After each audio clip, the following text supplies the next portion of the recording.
Om Namo Bhagavate Vasudevaya.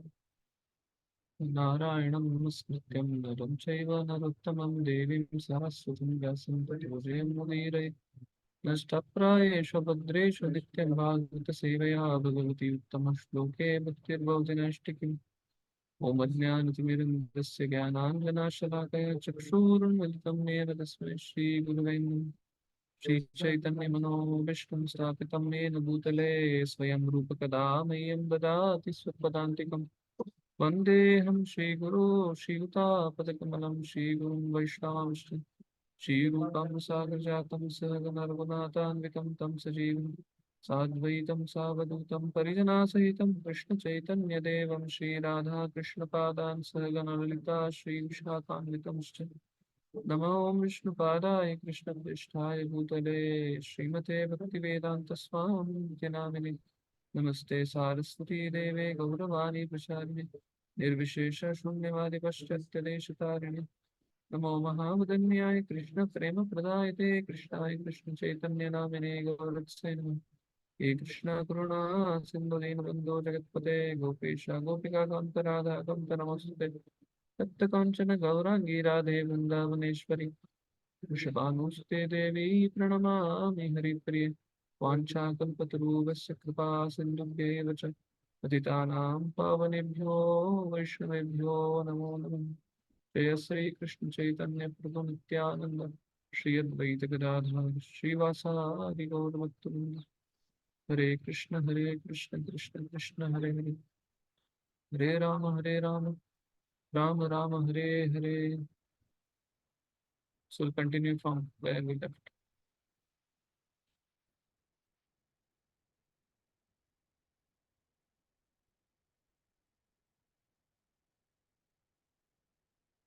Hare Krishna.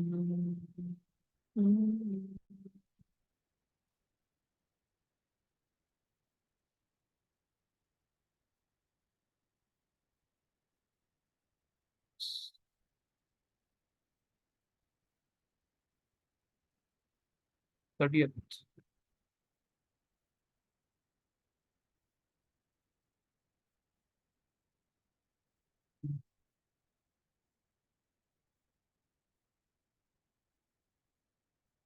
I think we have finished this. Till 32. We'll just recap from 30 to 36, 35.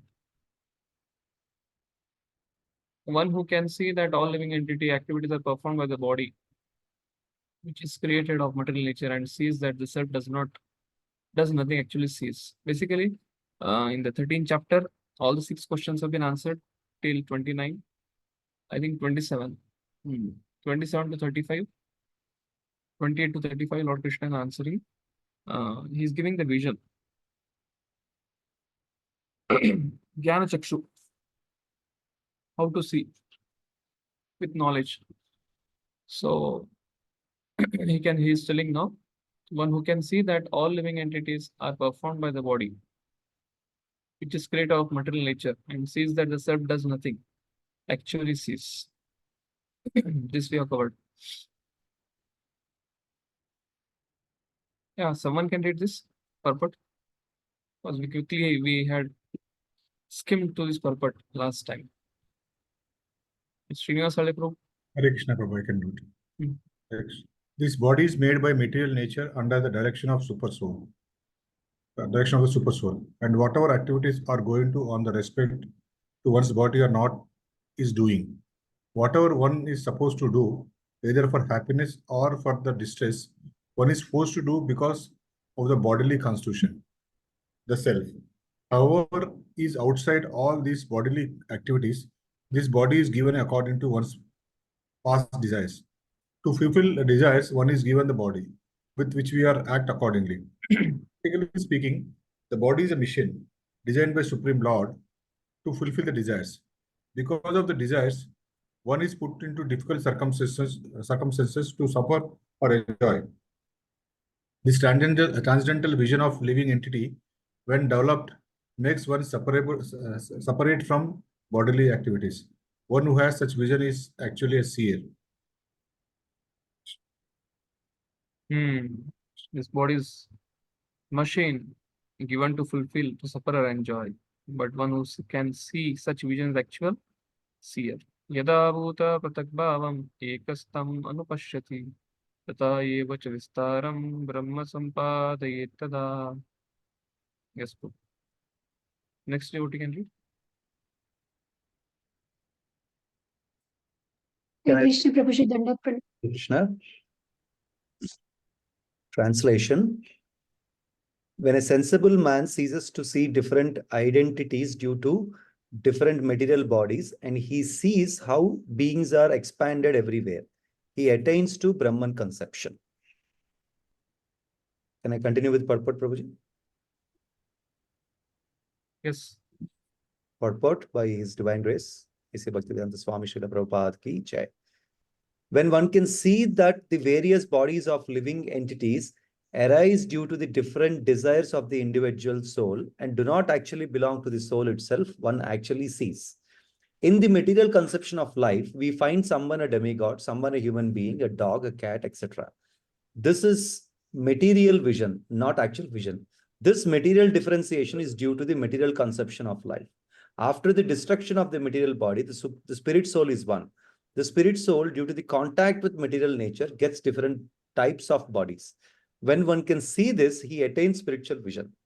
Thus, being freed from differentiations like man, animal, big, low, etc., one becomes purified in his consciousness and able to develop Krishna consciousness in his spiritual identity. How he then sees things will be explained in the next verse. Surrender on to me. So Gurujanpu writes about these two shlokas.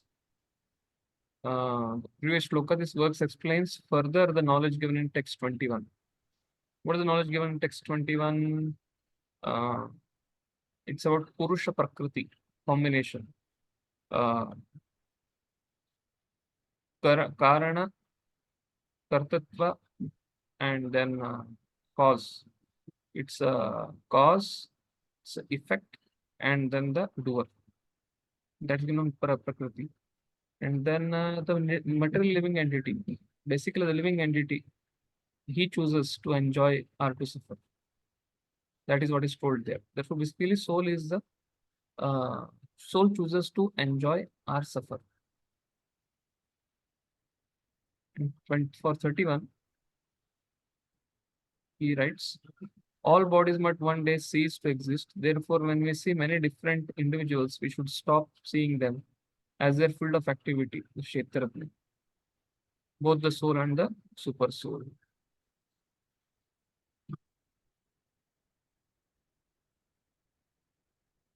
Have nothing to do with matter. That is Brahman vision. So when we see living bodies, we should not just see their body, but we should see that they are the resident of body and even super soul is accompanying them. That is Brahman vision. What does a person with Brahman vision see?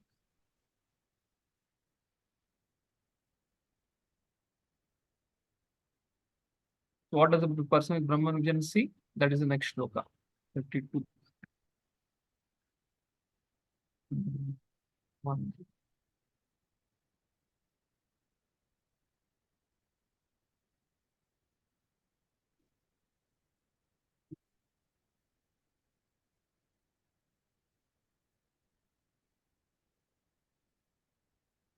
Yes. Just recite the shloka number 36. Anaditva nirgunatva paramatmayam avyaya sharirastopi kaunteya na karoti na lipyate. Next devotee can read. Yes, Madhvi reading Mataji. Can we wanted to read it? Hare Krishna Prabhu Danda. Translation. Those with the vision of eternity can see that the imperishable soul is transcendental, eternal, and beyond the modes of nature. Despite contact with the material body, O Arjuna, the soul neither does anything nor is entangled. Yes. Read the purport. Purport. A living entity appears to be born because of the birth of the material body. But actually, the living entity is eternal. He is not born, and in spite of his being situated in a material body, he is transcendental and eternal. Thus, he can't be destroyed. By nature, he is full of bliss. He doesn't engage himself in any material activities. Therefore, the activities performed due to his contact with material bodies do not entangle him. Surrender unto me. Thank you, Prabhuji. Hare Krishna.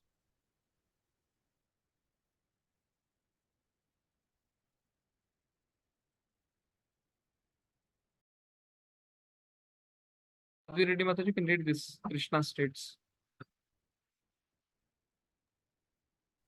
Yeah. Krishna states clearly that only the body changes. The soul is eternal and changeless. As the soul is nevertheless within his body, does he combine with it? It doesn't combine with it. That is the next shloka. Light away. Yata sarvagatam sukshmyadakasham nopalipyate sarvatra vashito dehe tatatma nopalipyate. So who was trying to read last time? They can read. I could not see them. Prabhuji, may I read? Yeah. Okay. Mataji, what happened to your husband? He's not seen in the classes, but he's roaming behind you. He is right here, Prabhuji. His work schedule is so vast today. Prabhuji, Hare Krishna, Prabhuji. I'm just logging in, Prabhuji. 1 minute, I will be there, Prabhuji. Hare Krishna. I'm finishing 13th chapter, but I'm seeing you for the first time now. I'm very sorry, Prabhuji. Okay, fine. No Today, issue. at least he wanted to join, so he came early home. Normally, he's coming at 9 No o'clock, issue. 9:30. He'll join too. I can read. Translation. The sky, due to its subtle nature, does not mix with anything, although it is all pervading. Similarly, the soul situated in Brahman vision does not mix with the body, though situated in that body. Purport. The air enters into water, mud, stool, and whatever else is there. Still, it does not mix with anything. Similarly, the living entity, even though situated in varieties of bodies, is aloof from them due to his subtle nature. Therefore, it is impossible to see with the material eyes how the living entity is in contact with this body and how he is out of it after the destruction of the body. No one in science can ascertain this.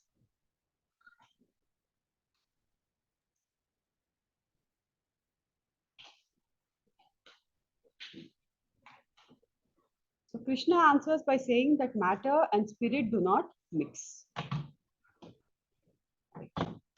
We have example when we take a water and you try to put ghee in that. The ghee never mixes. They both are of different. Prabhupada is giving an example of air. It never mixes. Density is similar. Similarly, soul doesn't mix with the body. It may stay inside the body, but the body is dead. The soul is active element. They never mix.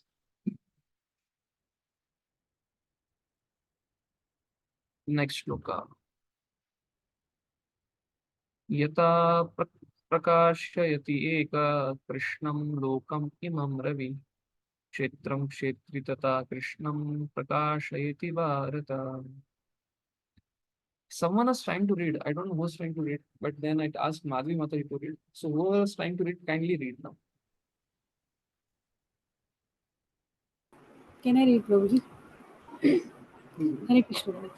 Translation. O son of Bharata, as the sun alone illuminates all this universe, so does the living entity, one within the body, illuminates the entire body by consciousness. Purport. There are various theories regarding consciousness. Here, in Bhagavadgita, the example of the sun and the sunshine is given.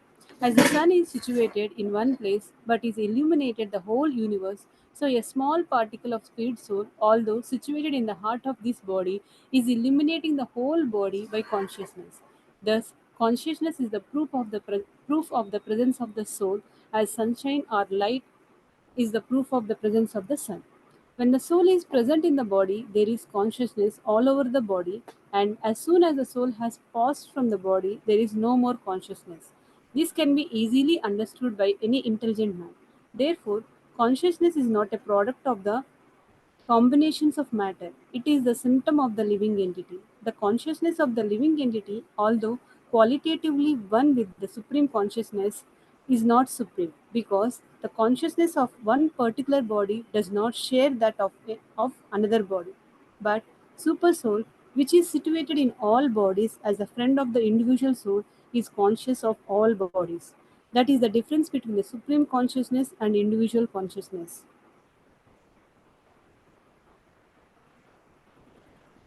Here, Krishna offers a second example to explain the point he just made in text 33. Finally, he gives a one-verse chapter summary. Basically, Krishna is telling that the soul and matter doesn't get mixed. Like the sun is present, it illuminates. So as the sun alone illuminates all this universe, so does the living entity, one within the body, illuminates the entire body by consciousness. Basically, as soon as soul comes inside the body, it starts, the body starts growing in the womb. And after 9 months, it comes out. And similarly, as soon as the soul goes out, the body becomes unconscious. But soul never mixes with the body. Like the sun illuminates the earth, but it never mixes with the earth. Yes. It's the last shloka.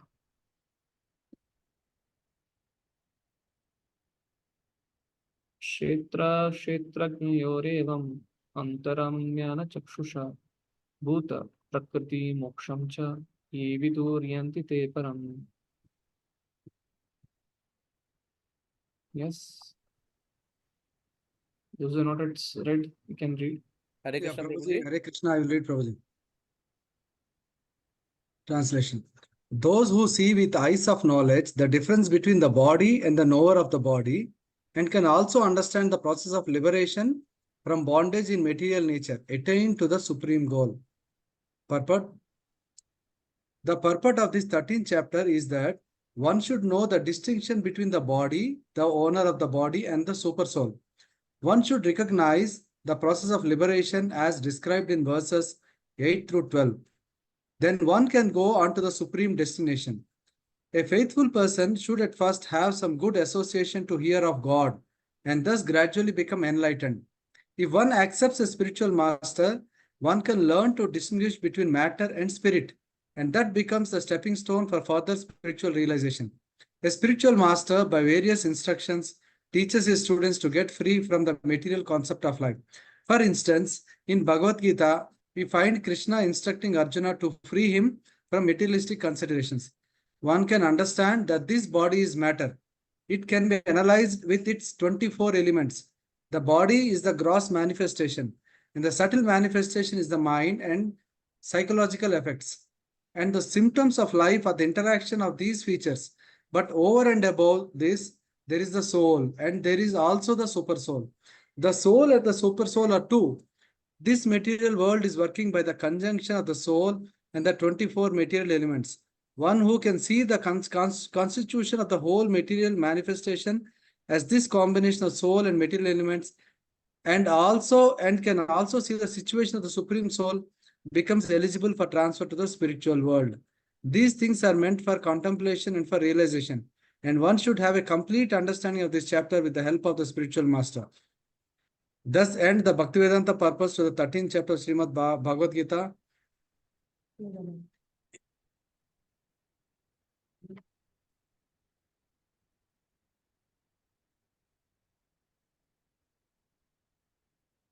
Hare Krishna Prabhu, may I ask one question, Prabhu?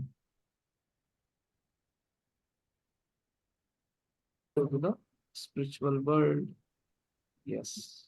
Hare Krishna Prabhu, I have a question. I have not attended last week's class, Prabhu. Maybe it could be covered.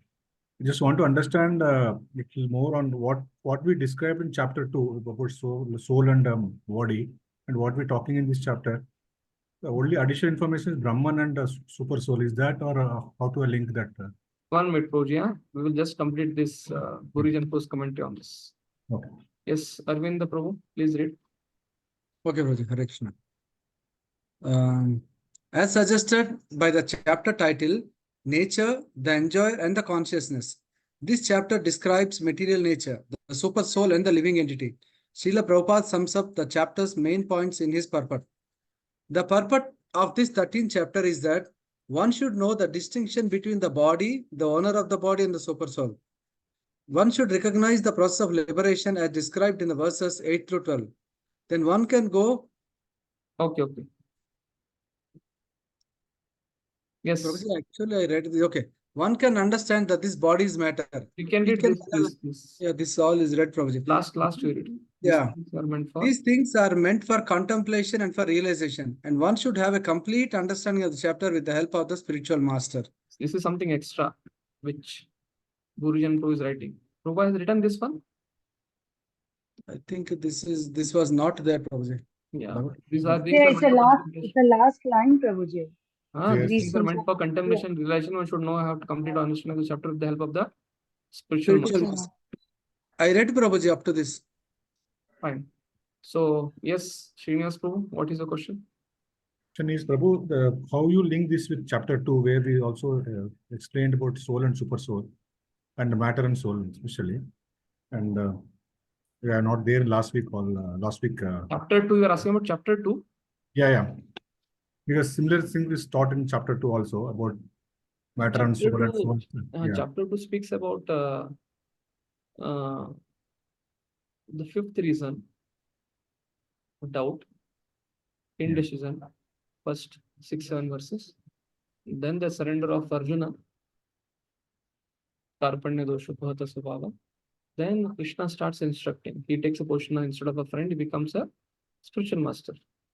Yeah. That is Karpanya dosha bhavata svabhava. Then he tells, now Krishna smiles. That means he is taking a position from friend to a teacher. Then that is precarious condition. So till the time one is on the same level, there cannot be instruction. So then Krishna starts instructing the Atma Tattva from 2.11, 12, something like that, to 30. Yeah.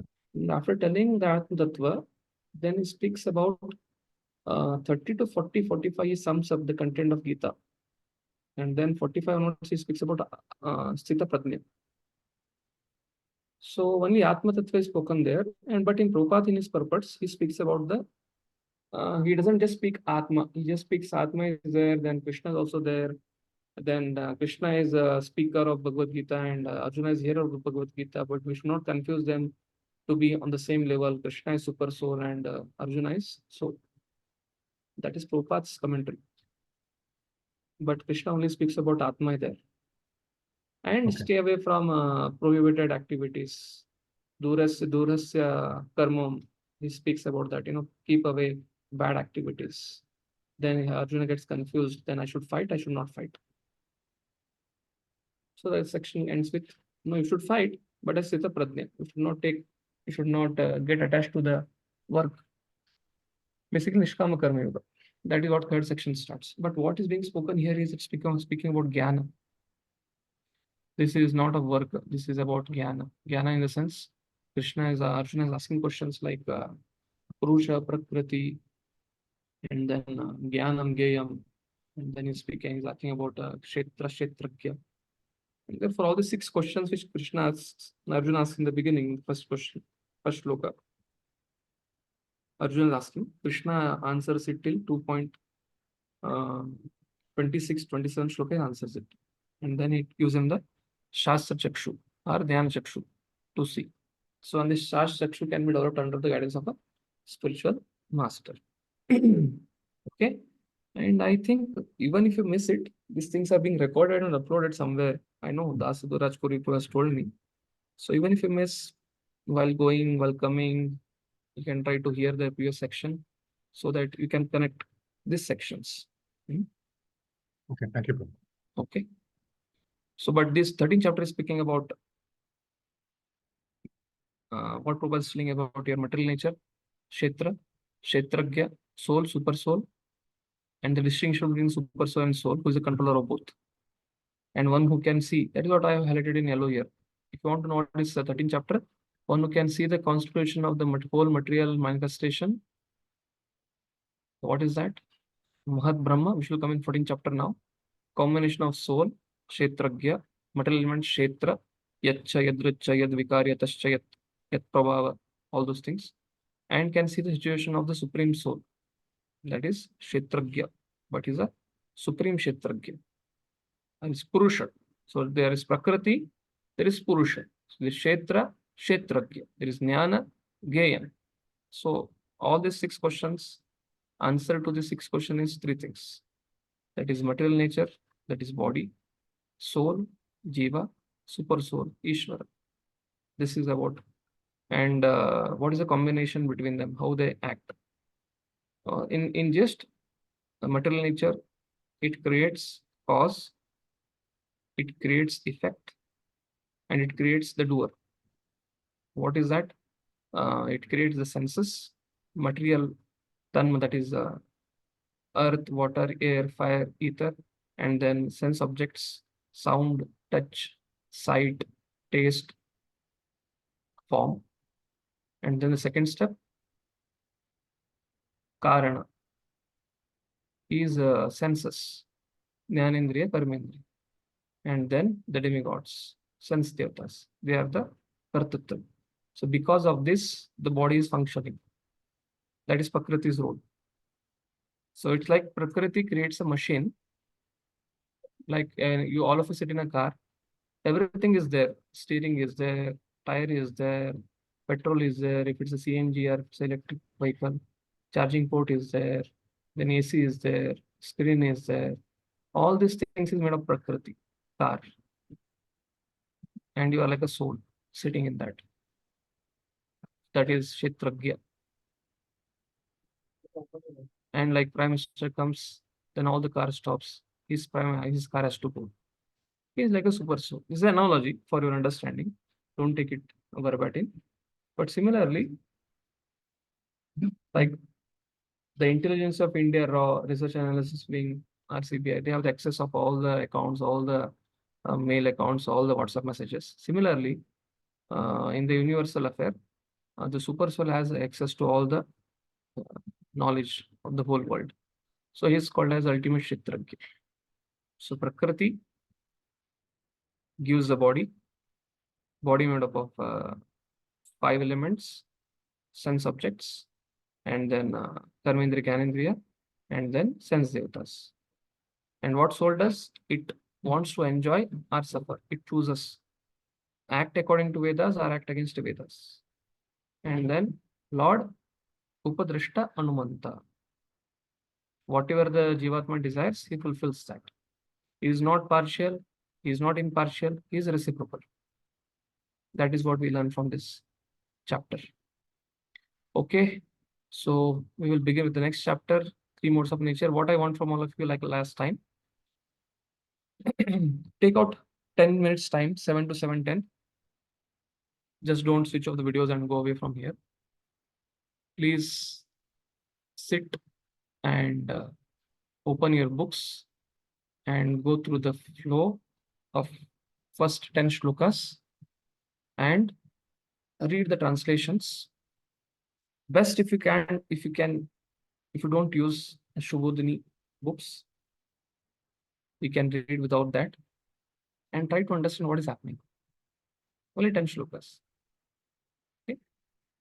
Try to understand what Krishna is trying to speak to Arjuna. It is in English, simple, and try to understand what is happening for first 10 shlokas. 10 is much more enough. 10 shlokas. Okay. The question is clear.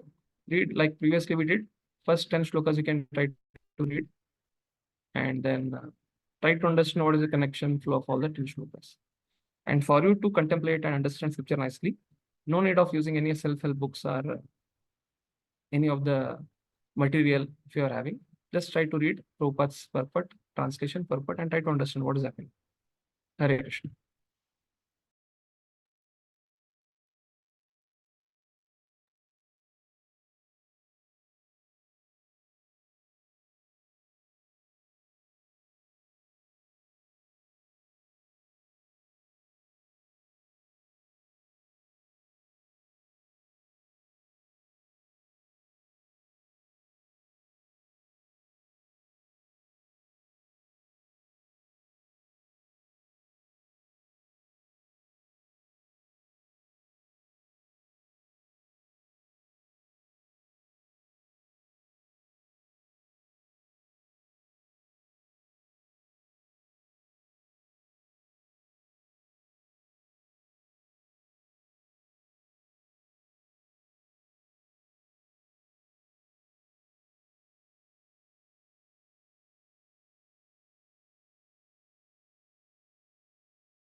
Hare Krishna.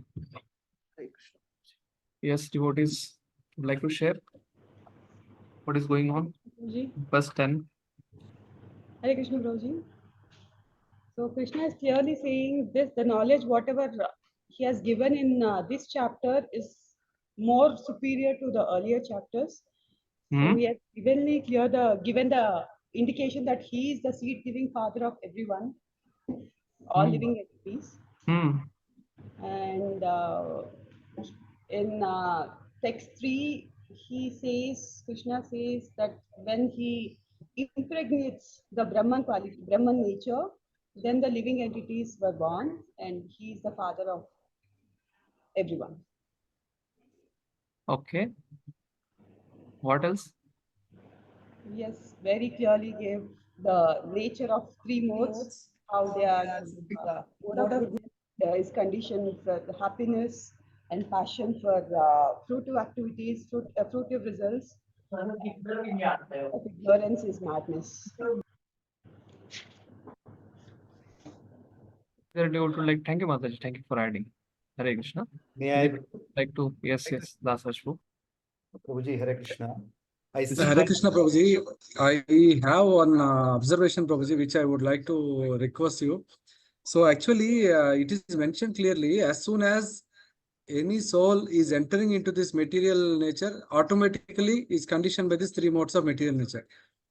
Now, out of these three modes, we talk about the Satoguna, Rajoguna, Tamoguna. But Prabhuji, why there is no description about the Shuddha Satoguna? Because with these three material modes, we cannot definitely get liberated. We definitely need Shuddha Satoguna. So why is that not mentioned here, Prabhuji? Okay, question, na? Yes, Prabhuji. I'm asking, I have asked question. So I'm waiting for answer. Once all of you answer my question, then I'll answer your question. Hare Krishna, Dandavad Pranam. I'll come to your question. Okay. Sure, Prabhuji, thank you. Okay, Navin bro. Let them answer. Yeah. Yeah. Yes. Hare Krishna, Dandavad Pranam, Prabhuji. Lakshmikant, Prabhuji.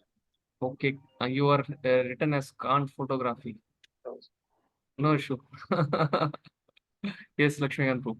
So again, the three modes of material nature, in these, Prabhuji, we struggle like, we are like in a cycle only, we are running three modes of material nature, this life.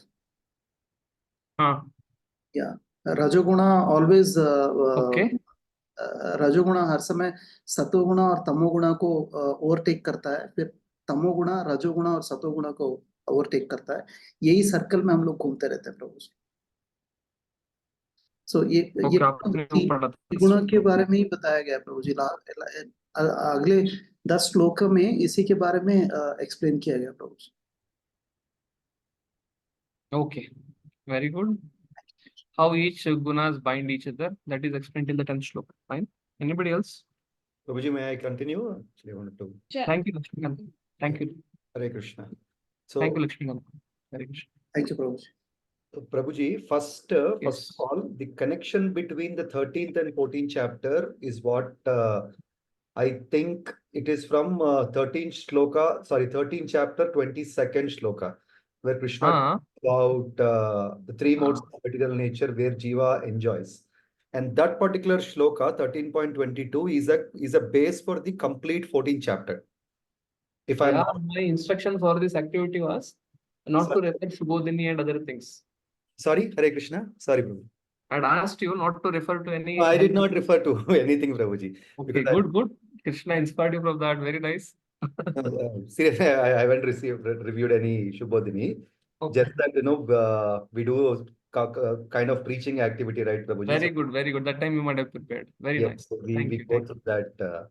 So that's the 13.22 is the base shloka for the entire 14th chapter.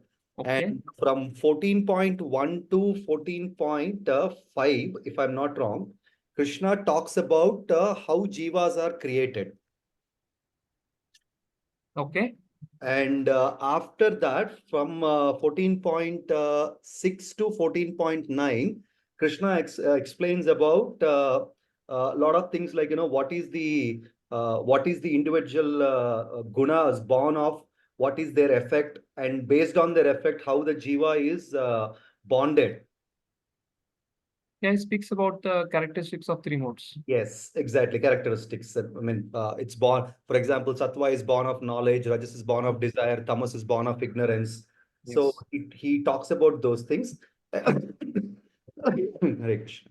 And finally, 14.10, Krishna says that, each mode acts on the other one predominantly, and not one mode is active all the time. Yes. Yeah. Yes. That's my understanding about this. Yes, you are a very good preacher. Hare Krishna. You should complete Bhakti Shastri and then to take Bhakti Shastri classes. Hari Bol. No more outsourcing from BVRV Pune. Thank you. Hare Krishna. Hare Krishna, Prabhu. Anybody would like to tell? I think we had one. Hare Krishna, Prabhu. Can I? Yeah, go ahead, Mother. Prabhuji, I think Krishna continues to give the sacred knowledge to Arjuna. He says, by the result of this knowledge, or the person who speaks in this knowledge, the result is that he doesn't have to come back to this material world. And he says, and he tells what is the result of the combination of Prakriti and Purusha, that the living entities come into form by this combination of Prakriti and Purusha. And he established his relationship with all the living entities by saying that he is the seed-giving father. So he's our supreme father, or the eternal father. And also he also tells that what happens when Purusha takes association of the Prakriti, right? So it gets contaminated by the three modes of nature when Purusha takes association of Prakriti. And then he gives the description of what are those three modes, Purusha gets contaminated with, in which he explains all the three modes one by one. Mode of ignorance and passion and goodness, and then he tells how the three modes create bondage for living entities. Yes, good. How these three modes create bondage, and how do they play in the lives of a living entity? What is the role play for this? Yes, very good, very good, very nice. Yes, Srinivas, please. Yeah. But I understood, Prabhu, Hare Krishna. This knowledge, what is going to talk about 14th chapter, is more supreme than all the chapters what we explained so far. And the sages able to reach to spiritual soul based on this knowledge. And all the entities are created with these three modes of nature. When it happens when Kshetra and Kshetrajna, all the material creation is possible only between Kshetra and Kshetrajna, and how they get impacted with three modes of passion, three modes of trigunas. Yeah.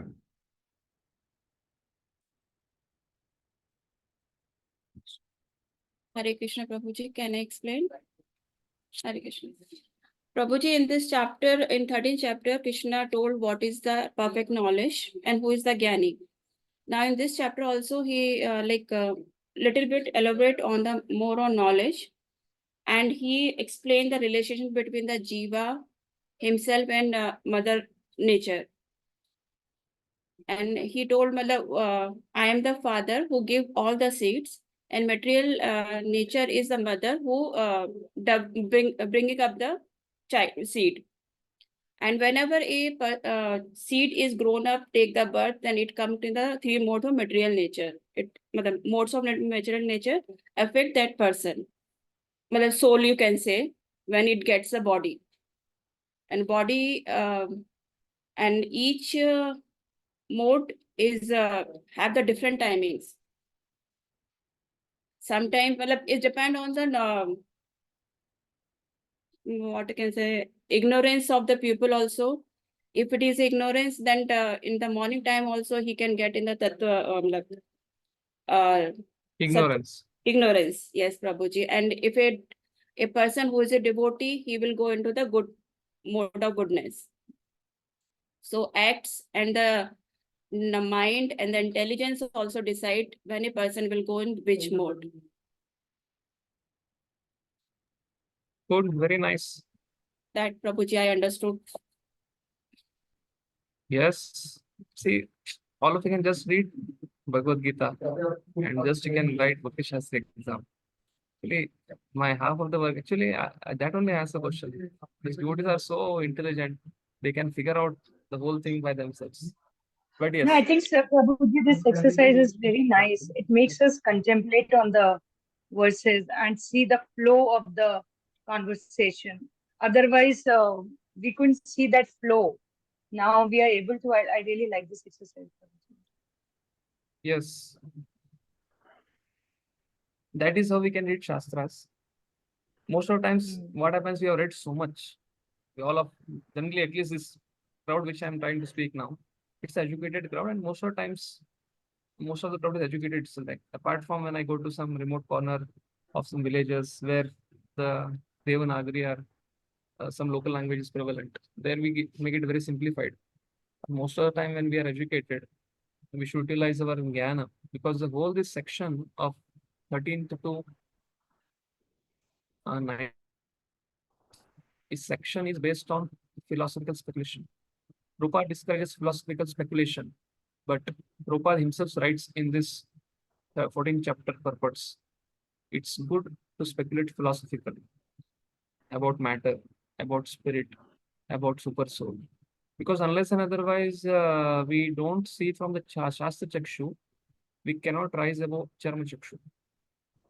And Bhakti Shastri study is not just, okay, our devotee is guiding us, he has just put us in this module. So let's try to. He's saying through philosophical speculation, he will come to an understanding of devotional service that is different from, other places where Prabhupada always says you should not speculate anything philosophically. Yeah, Very contradicting to the rest of it. In the beginning only, I told in the 13th chapter beginning, when we were reading Baldev Vidyabhushan's introduction, that this section of third section of Bhagavad Gita speaks with how Jnana indirectly indicates Bhakti. Jnana means speculation, philosophical speculation, but that speculation is going to direct towards Bhakti. This is different from the philosophical speculation which comes in Sharika Bhashya or some other things where the Brahman, Maya is superior to Brahman, or Parabrahman, which I told, I asked you to read the section last, end of the last class between Vidura and Maitreya, where Vidura is playing a role of devil's advocate. It is telling that how come Lord is creating matter and he has to, if some person has to build a house building, then he has to come hands-on, or he has to interact with the money, with contractors, he has to purchase. So how is Mahavishnu not getting infected with Maya?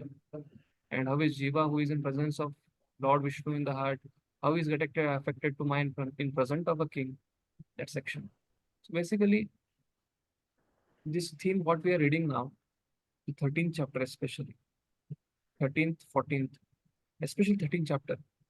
This is a repeating theme in Bhagavatam, second canto, Chatushloki.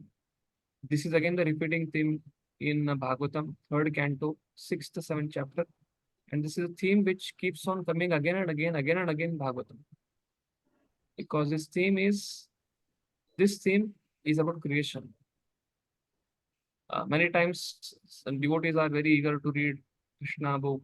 Nothing wrong with that. We should be affectionate. We should have that attachment to Krishna. Should have the affection to Chaitanya Mahaprabhu, should read Chaitanya Bhagavat. But along with that, we should also be very attached to hearing about how this creation happens, by which we can see. Because hands-on, after the class ends, we should be able to get the chakshu in this stage, that this is matter, this is spirit. What is favorable for my bhakti, I should try to use it. This is not favorable for my bhakti, I should not do it. This mind discrimination we should have. If we don't have this mind discrimination, then we are not on the Jnana Chakshu. We are still on the Charma Chakshu. And therefore, if we have this kind of discrimination, then we don't give out into sense gratification, then we can rise above the platform sense gratification. Then actual bhakti starts. Brahma bhuta prasannatma na soshati kankshati sama sarveshu bhuteshu mad bhakti labate param. So Therefore, this whole section, 12, 13, 14, 15, 16, 17, 18, 19, it's about untying. We have been bound by material nature, three modes, and Krishna is just by his discourse, by his instruction, is untying mode of ignorance, mode of passion, mode of goodness. Like somebody is bound, somebody is kidnapped, somebody hijacked. So there has to be some rescuer. So Krishna is playing the role of rescuer here. Making Arjuna as a hijacked or kidnapped person is trying to untie the ropes of three modes. Yes. So when we read this section, Prabhuji, yeah, Prabhuji, similarly, when we read Nature of Instruction, the first book, it didn't make sense to me, like starting with the sense control to Radha Kunj. There was no flow, or I couldn't understand that, there are two different topics, Radha Kund, and first is Jiva Vegam and all those sense control things.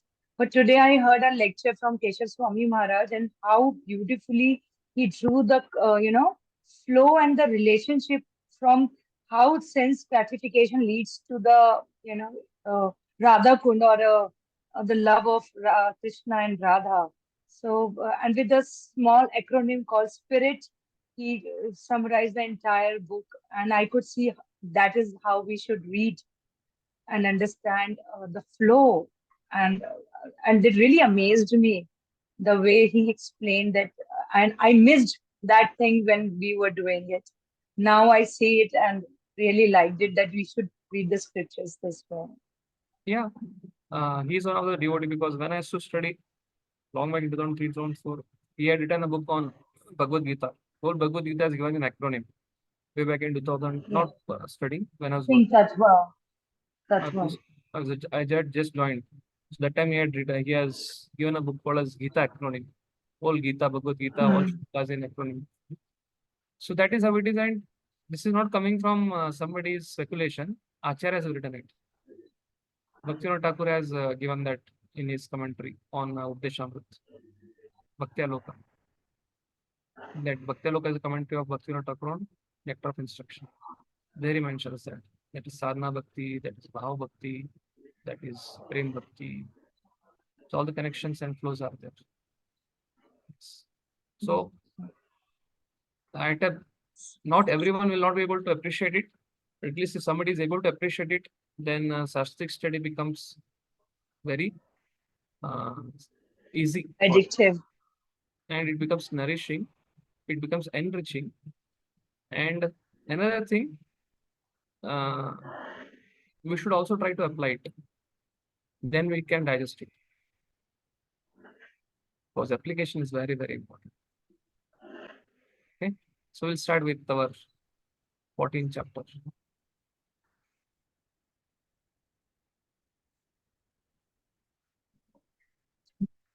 Yes. All embodied souls are under the control of the three modes or qualities of material nature: goodness, passion, and ignorance. Lord Krishna explains what these modes are, how they act upon us, and how one transcends them, and the symptoms of one who has attained the transcendental state. This is actually the flow what is given by BBT here. Explain what these modes are, how they act upon, how one transcends them, and the symptoms of one who has attained the transcendental state. Yes. Shri Bhagavan Ivacha Param Bhuya Pravikshami Jnanam Jnananam Jnanam Uttamam Yajnatva Munaya Sarve Param Siddhim Ito Gata. So, like as Dasraj told, in Bhagavad Gita 13th chapter, in Purusha Prakriti Stoi, Jan Guna, Karanam Guna Sangasya Sad Asad Janma Yonishu. 13.22. The main reason for the Purusha to be entangled by the modes of nature is because of its desire to enjoy. And because of desire to enjoy, Karanam Guna Sangasya Sad Asad Yoni Janmasu. Bhumte Prakriti Jan Guna. The Prakriti wants to enjoy material nature. It is bound by three modes. Imagine there is some like very slurry place. In Hindi, they call it daldal. It appears to be very green, marshy. But if you think it's grass and you want to go inside it, your one leg goes inside. And if somebody thinks, okay, I'll save him, and he goes there, then that person's leg also goes inside. So three modes is something like that. Somebody is inside that daldal will not be able to save the person who's in daldal or in that marshy land. Somebody has to be on the steady land to pull out that person in the marshy land. So Krishna is trying to tell the reason of Jivatma's bondage is because of three modes. Three modes are like three ropes. Three ropes which are 12. And actually in farming, there is something called as a simple jute they take. I don't know how many are from farming background. At least my both grandfathers were from farming background with a lot of farms, and I've seen jute being grown and how coolies who used to come to the farm, they used to remove generally in winter season, they used to remove that jute, and they used to take that jute and try to tie it 10, 20 feet, and they'll tie it to some pole and try to swirl like this. And swirling like this, it will become thin, which you see in that paddy, they put paddies. And like that, they take three ropes and make another rope. And like that, thick three ropes, three into three, they make another rope. And they basically tied to bulls who don't hear. They use that rope to tie to buffaloes. Wind like anything, very, very powerfully, very difficult to get rid of. So Krishna is telling here, Param Bhuya Pravekshyami Jnanam Jnananam Jnanam Uttamam Yad Jnatva Munaya Sarve Param Siddhi Ito Gatha. This word Bhuya, Bhurijan Prabhu gives a very, very important thing, but let's go to what Bhurijan Prabhu has to say. Even Prabhu also is saying the same thing.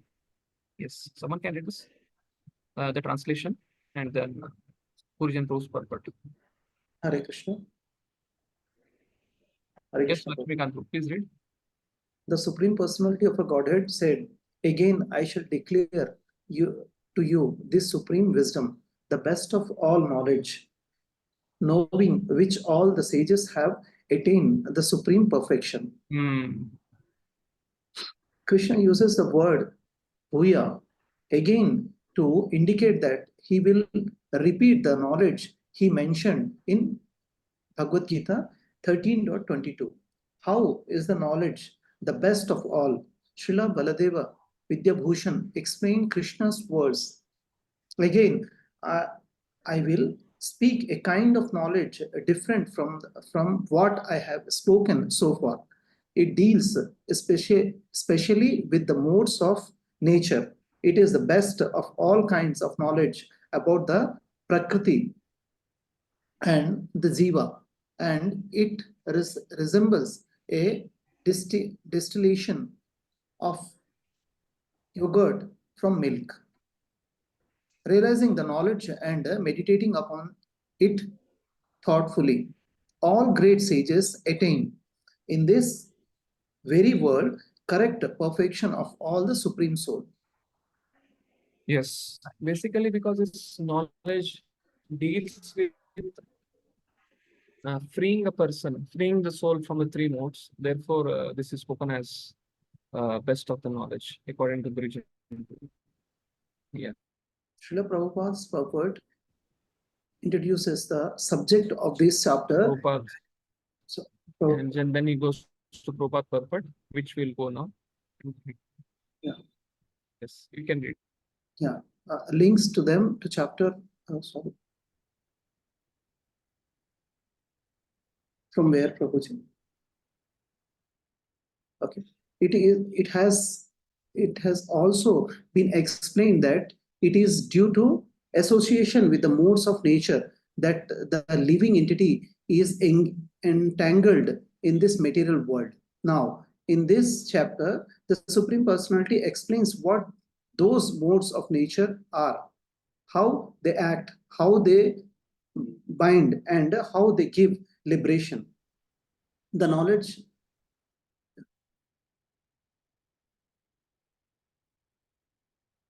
Yes, Prabhuji.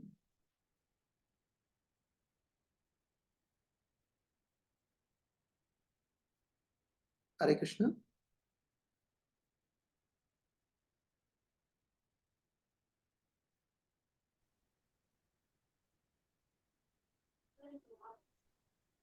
Yes, Prabhu, please continue. Yeah, from the Did you read the purport? 7th chapter onwards? I think I was disconnected in between. yes, Till where you read? Prabhuji, this blue. Okay. So here Prabhupada is mentioning if one understands this chapter through the process of philosophical speculation, he will come to an understanding of devotional service.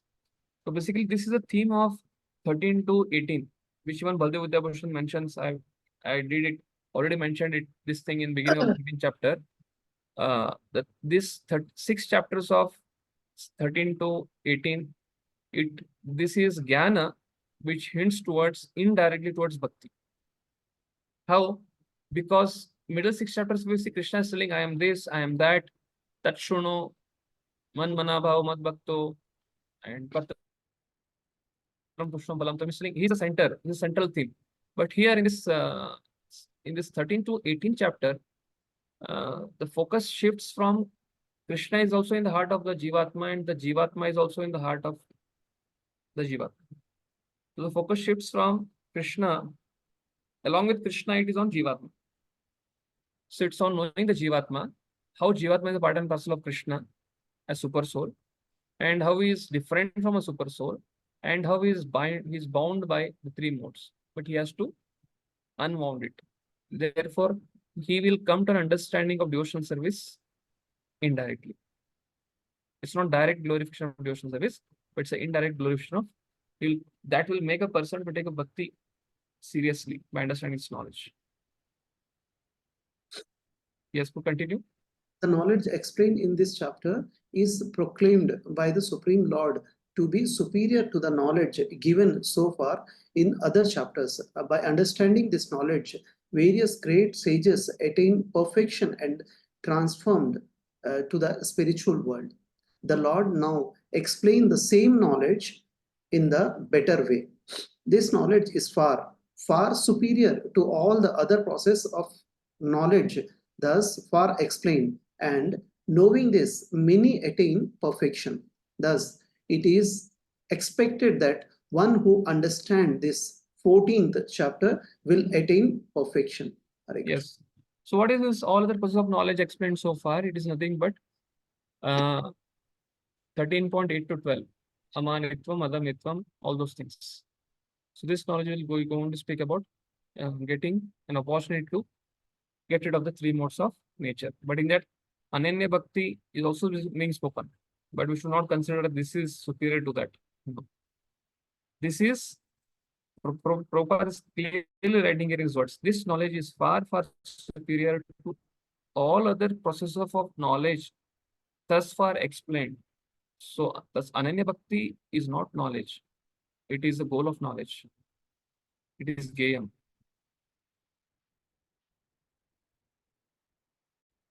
Idam jnanam upashritya mama sadharmya agatah sarge api no pajyante pralaya nagatanti cha.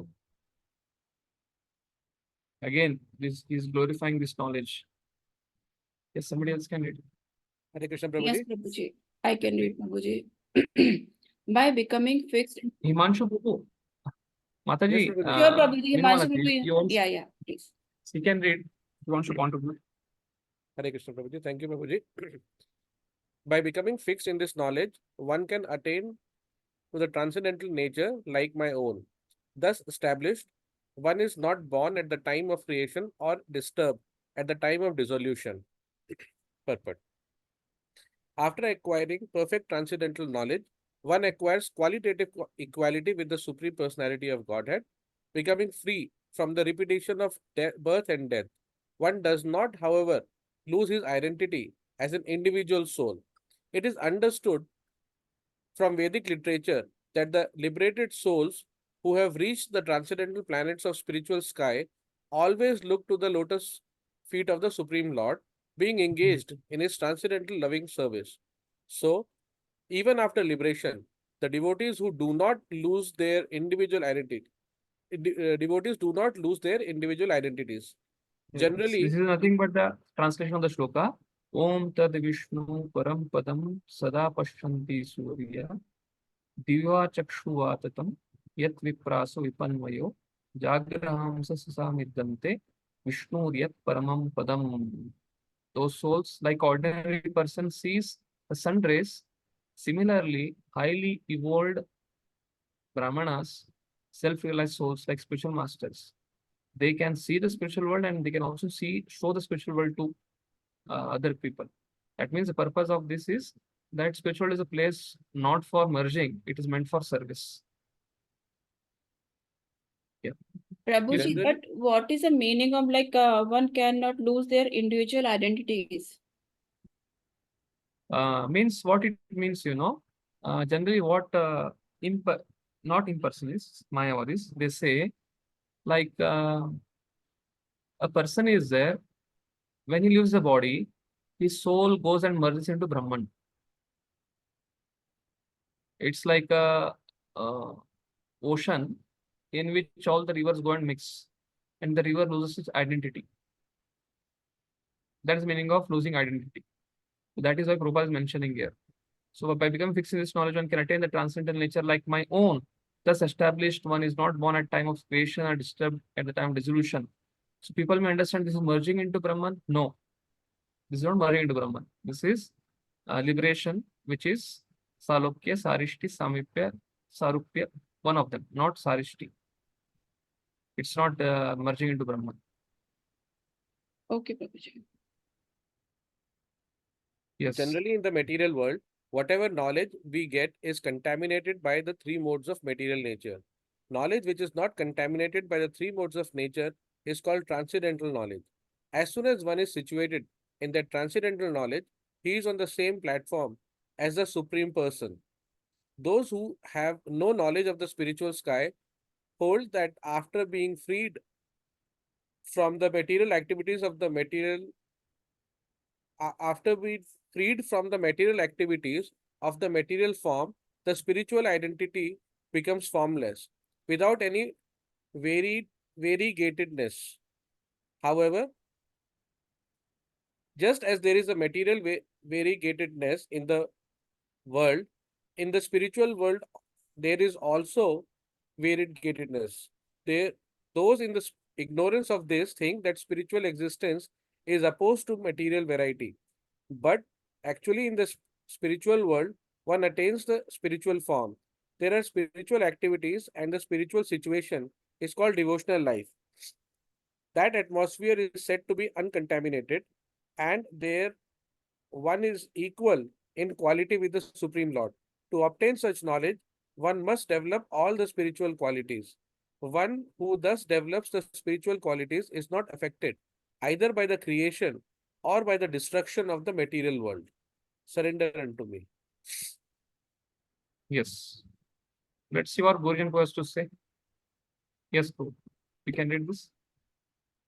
By becoming fixed in the knowledge. I can read this one. Okay. Srila Baldev Vidya Sri Bhushan. Baldev Vidya Bhushan states that we attain this knowledge by worshipping the feet of our spiritual master.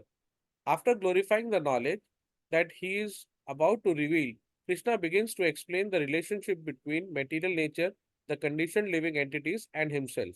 Yeah, I think that this is the place. The last 13.35, Prabhupada speaks in the last paragraph of his purport, spiritual master. But in this paragraph, in this purport, Prabhupada is not speaking about spiritual master. But Baldev Vidyabhushan says that this knowledge by which one can achieve transcendental nature like Krishna's, this knowledge can be achieved only by Acharya Upasana. So Krishna begins to explain the relation between Prakriti and Purusha. And then, yes, same thing, Prakriti Purusha. The fifth and sixth question. Again, it starts explaining it from third. So now chapter begins from third. Mama yonir mahad brahma tasmin garbam dadamyaham sambhava sarva bhutanam tato bhavati bharata.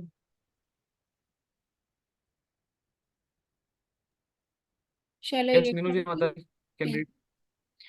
Translation: the total material substance called Brahman is the source of birth, and it is that Brahman that I impregnate, making possible the births of all living beings, O son of Bharata. Purport: this is an explanation of the word. Everything that takes place is due to the combination of Kshetra and the Kshetrajna, the body and the spirit soul. This combination of material nature and the living entity is made possible by the Supreme God Himself. The Mahat Tattva is the total cause of the total cosmic manifestation, and that total substance of the material cause, in which there are three modes of nature, is sometimes called Brahman. The Supreme Personality impregnates the total substance, and thus innumerable universes become possible. This total material substance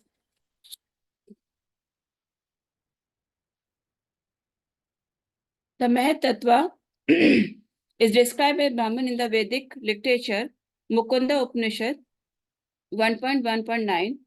Tasmad etad Brahma nama rupam ananam cha jayate. The Supreme Person impregnate that Brahman with the seeds of the living entities. The 24 elements, beginning from the earth, water, fire, and air, are all material energy, and they constitute what is called Mahat Brahma, or the great Brahman. The material nature, as explained in the 7th chapter, beyond this there is no another superior nature, the living entity. Into material nature, the supreme nature is mixed by the will of the Supreme Personality of Godhead, and thereafter all living entities are born to this material nature. The scorpion lays its egg in piles of rice, and sometimes it is said that the scorpion is born out of rice. But the rice is not the cause of the scorpion. Actually, the eggs were laid by the mother. Similarly, material nature is not the cause of the birth of the living entities. The seed is given by the Supreme Personality of Godhead, and they only seems to come out as product of material nature. Thus, every living entity, according to his past activities, has a different body created by this material nature, so that the entity can enjoy or suffer according to his past deeds. The Lord is the cause of all the manifestation of living entities in this material world. Yes. Hare Krishna. What is being spoken here is Krishna's study. In his picture as Mahavishnu, Mama Yonir Mahat Brahma, he glances the material nature. So material nature is being spoken here as Mahat Brahma. What it is, Mahat Brahma is nothing but 24 elements, like Prabhupada is quoting in one of the Upanishad, that 24 elements, because why it's called as Mahat Brahman?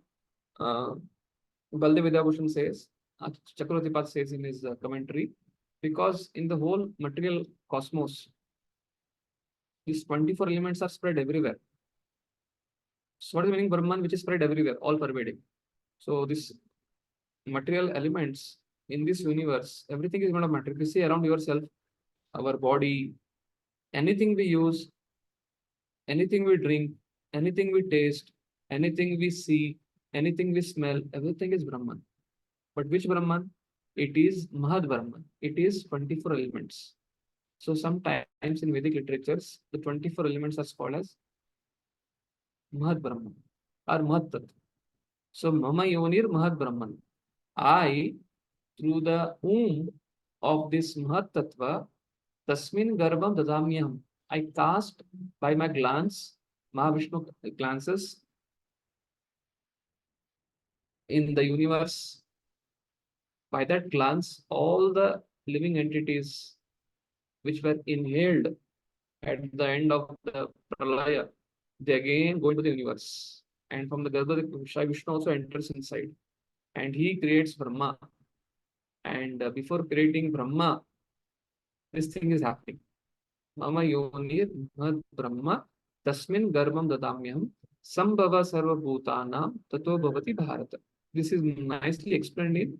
If you want to know more about this, you can read Bhagavatam 3rd canto 5th chapter. It is nicely explained about this. Basically, Mahavishnu glances the material nature, and from that comes the Jivatmas. So Krishna is telling that this is the summary study of the whole Bhagavatam. So Krishna is telling here, total material substance called Brahman is a source of birth. It is that Brahman that I impregnate, making possible the birth of all living beings, O son of Bharata. And how, what analogy is giving? He's giving analogy.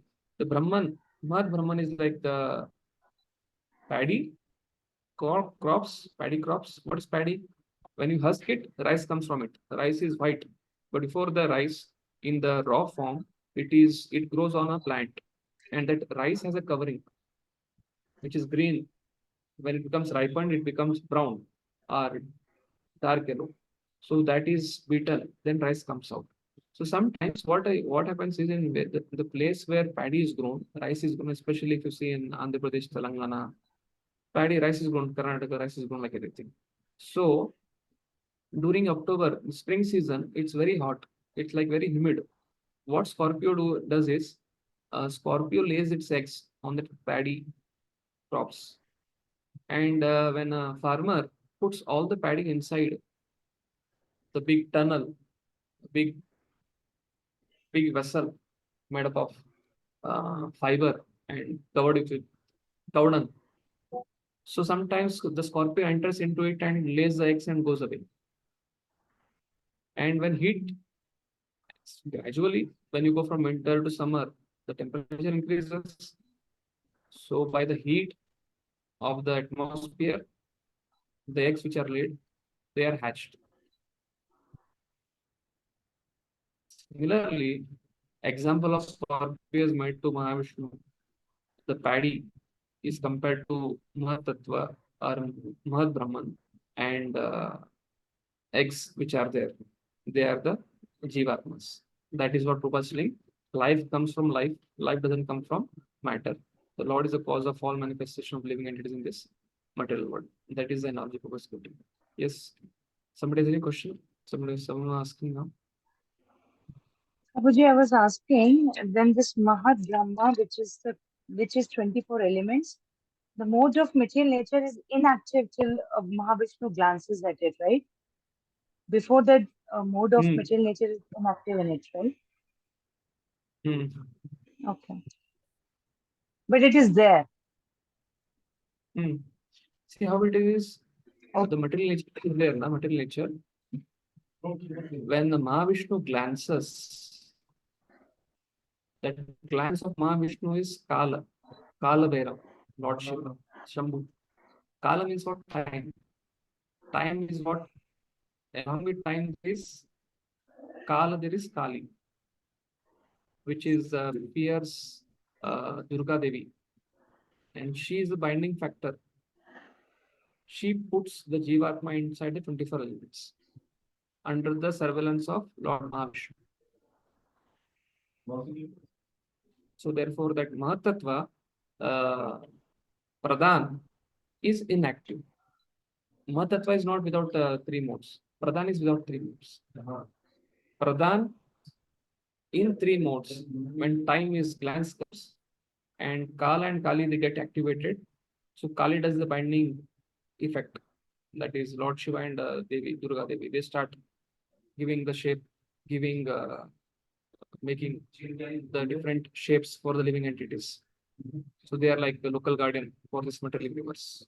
So Pradhan, inactive. As soon as the Kala is glanced, Kala along Kali, that is called as Mahatattva. Okay, sir. And Mahatattva has three parts: Mahatattva, Sutratattva, and Ahankar. So Mahatattva in goodness is Mahatattva, Mahatattva in passion is called Sutratattva, Mahatattva in ignorance is called as Ahankar. And from that Ahankar comes 24 elements. This what I'm speaking, I'm just speaking from Bhagavatam. Sukadeva Goswami is being questioned by Parikshit Maharaj. Sukadeva Goswami, Parikshit Maharaj is asking this question. Sukadeva Goswami is answering into second canto, 6th chapter, 7th chapter, second canto, third canto, 5th chapter, 6th chapter, 7th chapter. This 6 chapters, this concept is covered there in detail. Sarva Yoneshu Kamteya. So now, after telling okay, let's go what Gurjan Pro has say,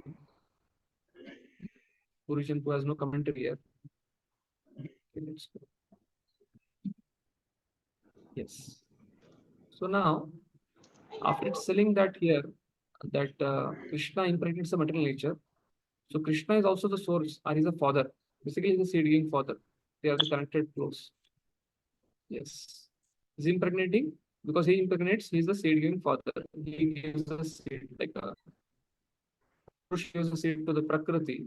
Similarly, Krishna is giving seed to Mad Brahman. So it's saying Sarva Yonesh, all 84 lakh species, Murtaya Sambhavantiya. Tasmat Brahma Mad Yonir Aham Bija Pradapata. Lord Shiva, Kala, and Kali, they are the mother and father.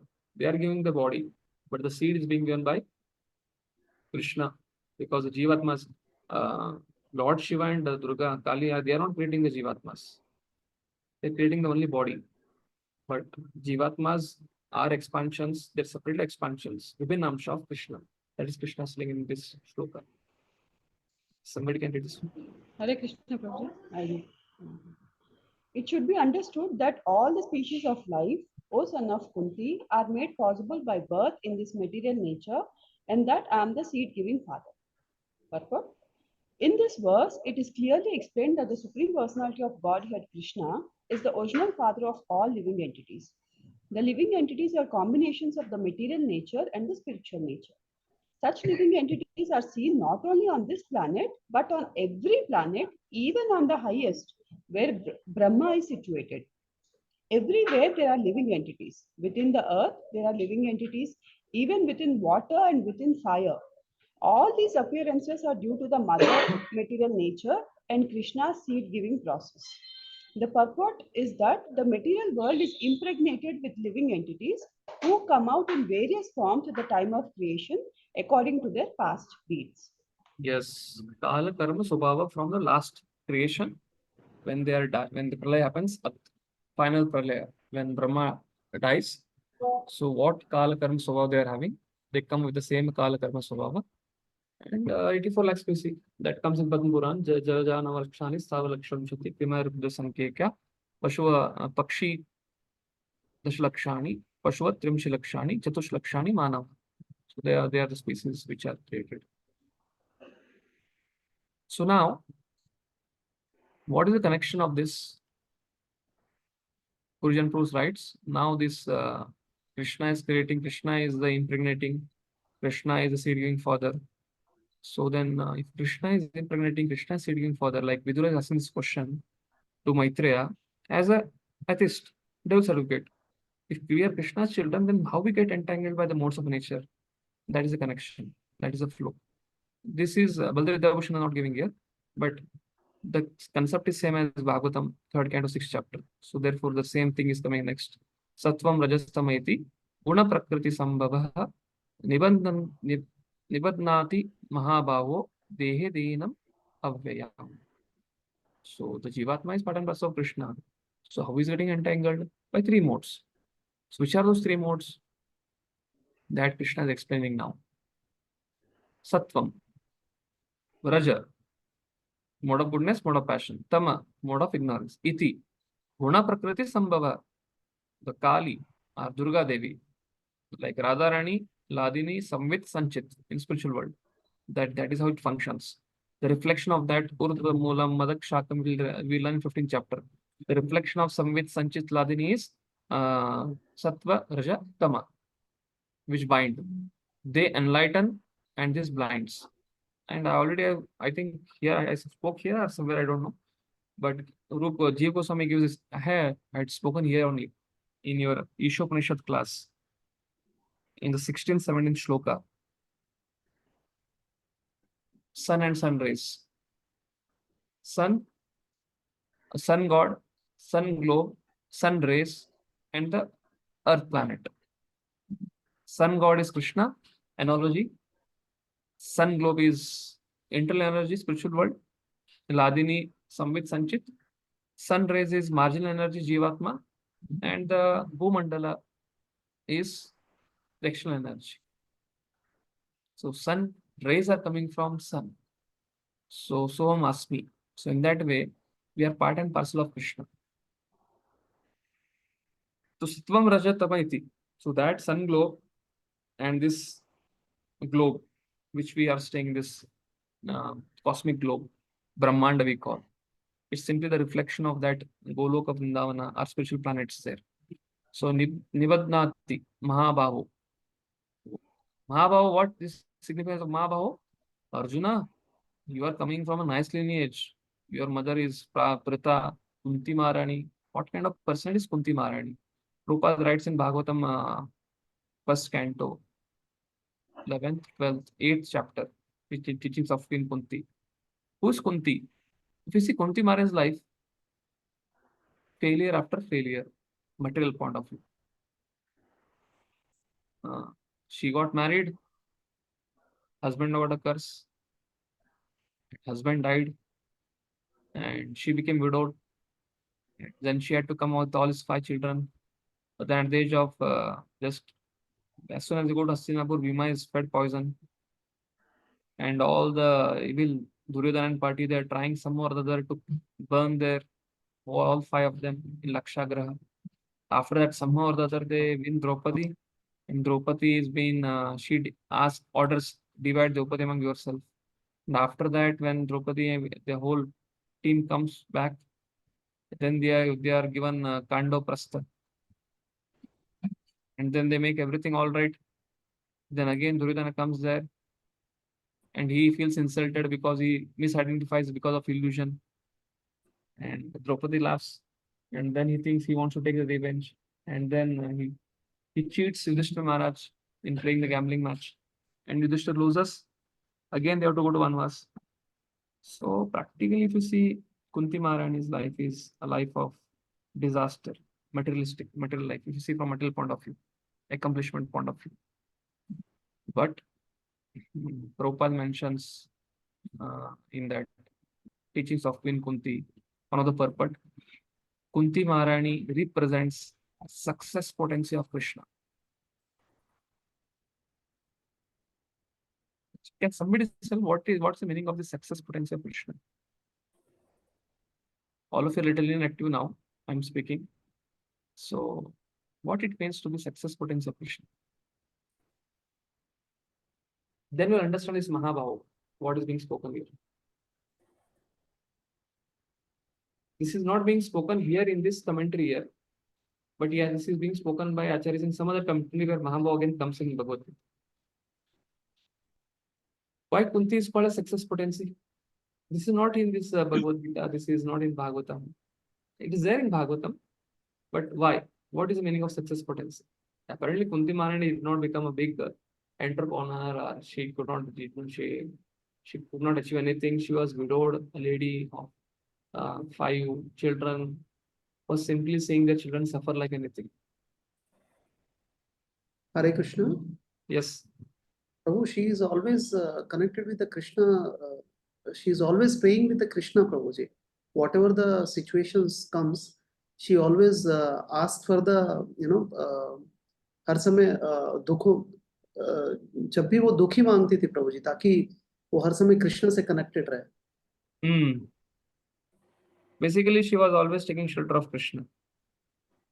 Okay, very good. Thank you, Lakshmi Kanpu. Anybody else?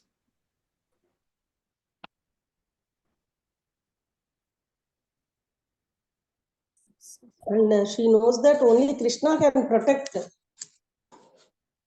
Yes, Brahma Mataji. After many days, I'm hearing that sound. Yes, Krishna can protect us. Krishna, Prabhuji. Only Krishna can protect their family, Prabhuji, because she experienced it. See, when Krishna is leaving, he asked her, what boon you want? Then she said, I don't want anything. I want miseries.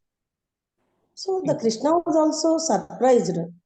Because why did she ask Prabhuji? So that if there are miseries, then only we can remember the God very nicely. That is true, yes. Prabhuji. Yes. That is the reason she called success potency. Yes. Yes, Prabhuji. Success in Krishna consciousness is not about achievements. It's not about accomplishments. It's not about how many devotees I preached, how many devotees I brought. So many times when we come, because it is our preaching mission, we have to understand the mood. But preaching doesn't mean making a sack full of devotees and bringing them and keeping them go down of education. No. Success. Preaching means, Bhakti Maharaj says, during one of the Vyas Puja of Guru Maharaj, he was offering. Preaching means living hold in such a way, and if sometime needed to speak something. In that way. Can you repeat that, Prabhu?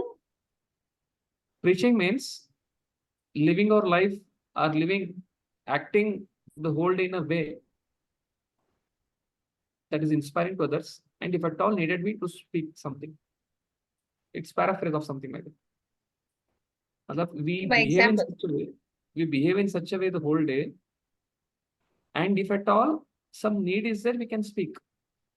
Preaching by example. Many things are thought than thought. So therefore, sometimes when we come to Krishna consciousness, when we hear Prabhupada, we should preach, we should preach. We may not be. Somebody will be having a Vaka Chaturya and he may be able to present and he may be able to attract people. And somebody may not have that Chaturya, but somebody may be good at, somebody may speak very nicely, but somebody, when people come after speaking, somebody sitting and speaking, taking prasad and speaking with them nicely, or somebody serving prasad, take prasad, and somebody saying that prasadam is there, 100 people have come, but only cooking is done for 95 people. Then all 5 servers, they see at each other. Anyway, we'll just call and tell our home, make some prasad and keep some curd and rice. I will come and take and just make the plate. Their quota of plate they give to them. And when the newcomers see it, they think, my Lord, this is preaching. And what is preaching?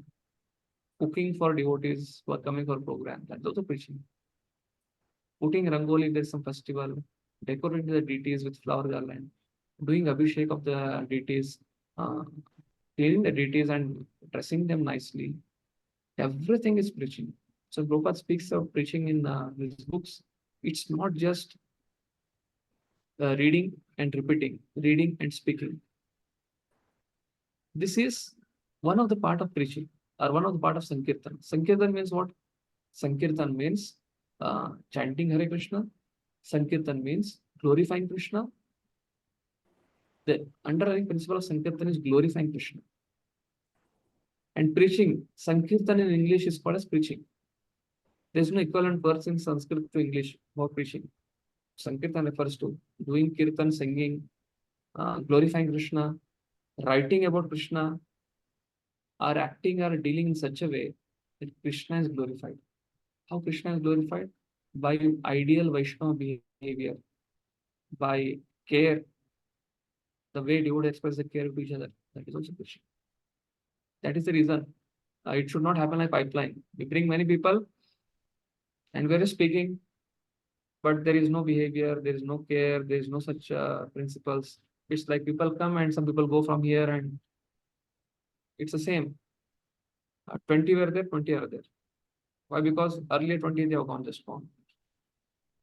So when you speak about Kunti Maharani, success potency, that success potency refers to her remembrance of Krishna and taking shelter in Krishna with no other ulterior motive. Despite all the difficulties, despite all the struggles, despite all the precarious conditions, she never forgot Krishna. Or for her the shelter was Krishna. Actually, that is the reason for which this material world is created. The purpose of creation of the material world is to take shelter of Krishna. And therefore, here Nibadnati Mahabhavo, this Arjuna is called as Mahabhavo because he is such a illustrious son of such an illustrious mother. So you are not bound by any modes, Arjuna, because you are coming in such an illustrious family. Dehe Dehinam Avyam, but those are bound, those who are identify the body, they are bound by these modes. Yes, somebody can read this translation. I will read, Prabhuji. Hare Krishna. Yes. Translation.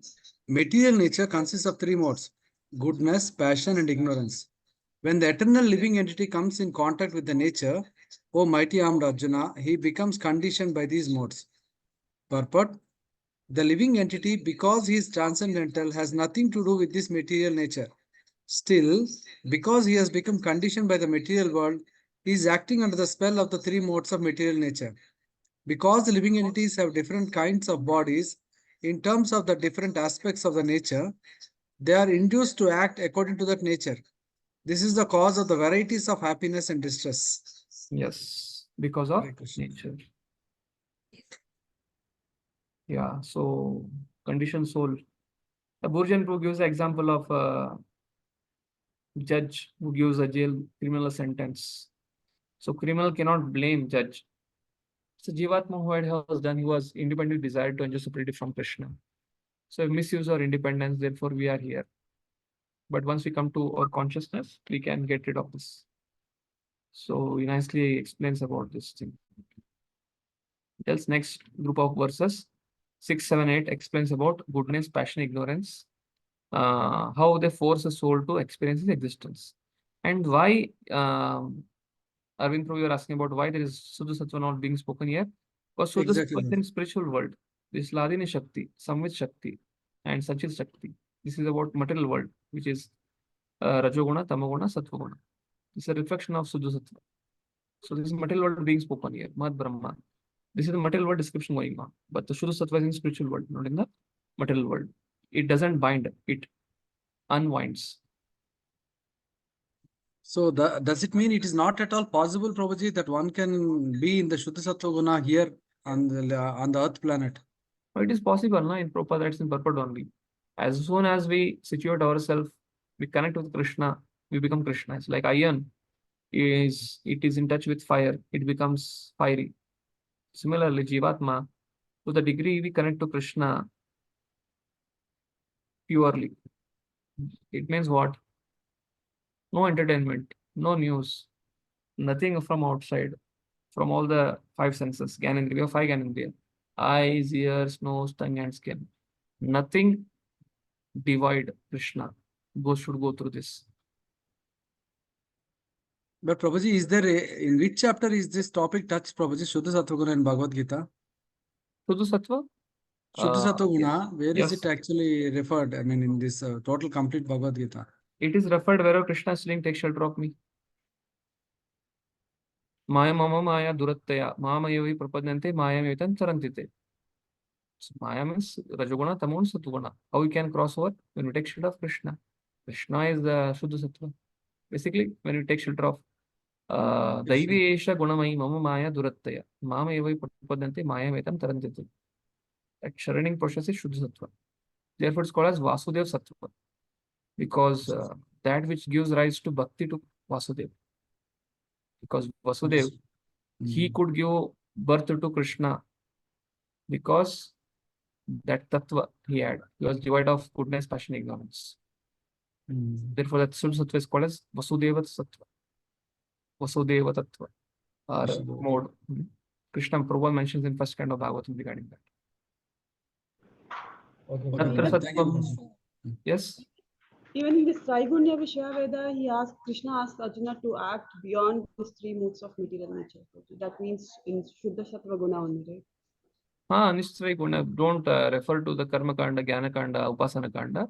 Come to Bhakti Kanda. Many places, many places.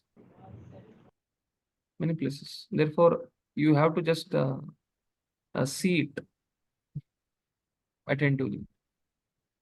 Tatra sattva nirmalatvat prakasham anamayam sukha sangena badnati dhyana sangena cha anaga. Again, Krishna is telling cha anaga.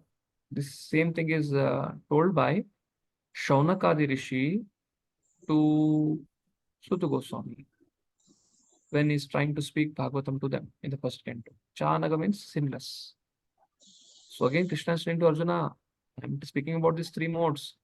Don't think that you are subjected to three modes. You are subjected to three modes. You are sinless. You are Mahabhava, and you are Cha Anaga. Means you are not you are not subjected to three modes again. Yes. Shall I read, Prabhuji? Yes, Mataji, please read. Translation: O sinless one, the mode of goodness, being purer than the others, is illuminating, and it frees one from all sinful reactions. Those situated in that mode become conditioned by a sense of happiness and knowledge, purport. The living entity is conditioned by material nature, art of various types. One is happy, another is very active, and another is helpless. All these types of psychological manifestations are causes of the entity's conditioned status in nature. How they are differently conditioned is explained in this section of Bhagavadgita. The mode of goodness is first considered. The effect of developing the mode of goodness in the material world is that one becomes wiser than those otherwise conditioned. A man in the mode of goodness is not so much affected by material miseries, and he has a sense of advancement in material knowledge. The representative type is the Brahmana, who is supposed to be situated in the mode of goodness. This sense of happiness is due to understanding that in the mode of goodness, one is more or less free from sinful reactions. Actually, in the Vedic literature, it is said that the mode of goodness means greater knowledge and a greater sense of happiness. The difficulty here is that when a living entity is situated in the mode of goodness, he becomes conditioned to feel that he is advanced in knowledge and is better than others. In this way, he becomes conditioned. The best examples are the scientist and the philosopher. Each is very proud of his knowledge. And because they generally improve their living conditions, they feel a sort of material happiness. This sense of advanced happiness in conditioned life makes them bound by the mode of goodness of material nature. As such, they are attracted towards working in the mode of goodness. And as long as they have an attraction for working in that way, they have to take some type of body in the modes of nature. Thus, there is no likelihood of liberation or of being transferred to the spiritual world. Repeatedly, one may become a philosopher, a scientist, or a poet, and repeatedly become entangled in the same disadvantages of birth and death. But due to the illusion of the material energy, one thinks that that sort of life is pleasant. Hare Yes. Krishna. So initially, when we come to Krishna consciousness, before coming to Krishna consciousness, we are somewhere in passion, ignorance. Then we start coming, chanting, reading, we understand. Then we think, oh, I know syndrome. This is goodness. But we keep on chanting Hare Krishna, keep on purifying. The more we advance, then we understand Amara Jivana Sada Papaya. Naiko Punyera Lesha. Little bit, little small, little bad thing, we think, oh, this is not some psychological problem, but it is a natural humanity which comes in a bhava stage. So Prabhupada is trying here that even in goodness, person thinks, I know. So then again they have to take birth. So two things Prabhupada is saying in first paragraph is telling how it is better. They're wiser. They're better than people who are in ignorance and passion. At least they're not animalistic. They are human. And example is like Brahmana, they're less sin. Their sin is not there. But they venture into knowledge. They may enter into karma kanda, jnana kanda, and they think, okay, we know, we are great, we are born this kula. But that is not the end. We have to transcend that. He has to rise from Brahmanical platform to Vaishnava platform. Then there is question of no more birth and death. Let's see what Gurujan Prabhu has to speak on this. Yeah, he's saying the same thing. Arjuna that is as anaga sinless. The two sins of the mode of goodness are attachment to Sukham and Jnanam. But Arjuna is not bound by either. It's very important point Prabhu is making here. It's not happiness and knowledge are problem. It's an attachment to that happiness and attachment to the knowledge. Attachment to happiness which arises from goodness, or attachment to happiness which arises from knowledge. So in Krishna consciousness, we'll have to give that happy attachment to that kind of goodness also to do some service. In other words, attachment to jnana causes ajnana, ignorance. As Srila Prabhupada explains the purport, the living entity in goodness will again has to take a body. In this way is conditioned. Yes. Rajo raga makam vidhi trishna sanga samudbhavam tan nibnati kaunteya karma sangena dehinam. See again and again Krishna is saying kaunteya, glorious. The whole thing is just referring to his mother, because you're born of such illustrious mother, you are not affected by this.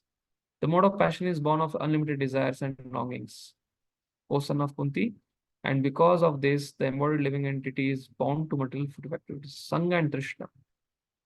Rajo Ragatmakam Vidhi, Trishna Sangha Samutvam. Trishna is hankering, Sangha means desire to lord over, the opposite. Sangha and Trishna. Hankering and association. These are two symptoms of mode of passion. Yes, Prabhupada writes graphically in the purport. If somebody can read. Read, Prabhuji, Hare Krishna.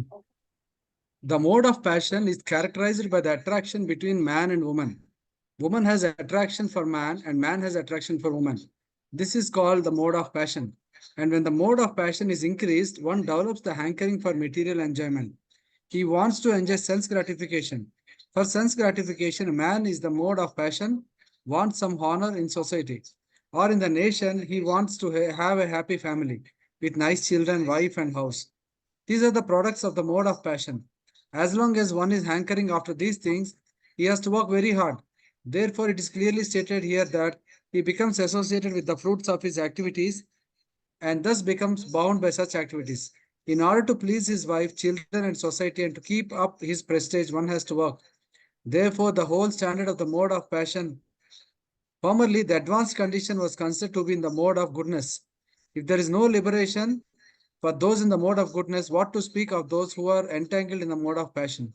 Yes. So people on goodness only, they have to again take birth, out to speak of people on passion. There is no point of liberation. Yes. Yes, you can read this, Koji. In the text 6. In the text 6, the word Nirmala, pure, was used. Here, raga, which can mean colored, is used. The person in the mode of passion sees everything colored by his unlimited desires, and he experiences Trishna Sangha, a thirst or hankering for boundless material enjoyment. Because of his intense multiple hankerings, he is always forced to engage in Karma Sangha, hard work. Yes, as explained in Bhagavad 3.37. As explained in Bhagavadgita 3.37, the mode of passion tends to degrade to ignorance. Yes, that is a connection from 7th to 8th verse. Then comes Tamasa. Yes. Tamasatva ajnanajam vidhi mohanam sarvadehinam pramadalasya nidravis tan nibadnati bharata. So, pramada, nidra, alasya, pramad. These are the three symptoms of ignorance. Yes, somebody else can read. Hare Krishna, Prabhuji. Can I read, Prabhuji? Yes. Okay. Translation. O son of Bharata, know that the mode of darkness, born of ignorance, is the delusion of all embodied living entities. The results of this mode are madness, indolence, and sleep, which bind the conditioned soul. Purport. In this verse, the specific application of the word tu is very significant. This means that the mode of ignorance is a very peculiar qualification of the embodied soul. The mode of ignorance is just the opposite of the mode of goodness. In the mode of goodness, by development of knowledge, one can understand what is what, but the mode of ignorance is just opposite. Everyone under the spell of mode of ignorance becomes mad, and a madman cannot understand what is what. Instead of making advancement, one becomes degraded. The definition of the mode of ignorance is stated in the Vedic literature. Vastu yatyatmya jnanavardhakam vipraya jnana janakam tama. Under the spell of ignorance, one cannot understand a thing as it is. For example, everyone can see that his grandfather has died and therefore he will also die. Man is mortal. The children that he conceives will also die. So death is sure. Still, people are madly accumulating money and working very hard all day and night, not caring for the eternal spirit. This is the madness. In their madness, they are very reluctant to take advancement in spiritual understanding. Such people are very lazy. When they are invited to associate for spiritual understanding, they are not much interested. They are not even active like a man who is controlled by the mode of passion. Thus, another symptom of embedded in the mode of ignorance is that he sleeps more than is required. 6 hours of sleep is sufficient, but a man in the mode of ignorance sleeps at least 10 or 12 hours a day. Such a man appears to be always dejected and is addicted to intoxicants and sleeping. These are the symptoms of a person conditioned by the mode of ignorance. Is prevalent in the modern day society. You can easily see passion, ignorance prevalent. So Burjanpur says, Master, you can read this. Great. This In one, goodness, where?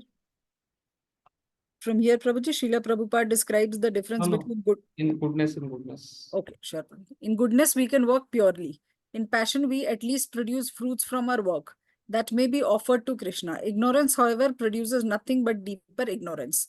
Sattva goodness creates inactivity based on knowledge, but Tama ignorance creates inactivity based on lack of knowledge. Yes. Shri Brahmana may not do anything, but he is in knowledge, but he is trying to advance in Jnana platform. That's Sattva. But somebody is drunk, he's also not doing anything, but he's drunk and sleeping on the road in gutter. That is also inactivity, but that is like that is not leading to knowledge. Yes, Mataji, continue. Sure.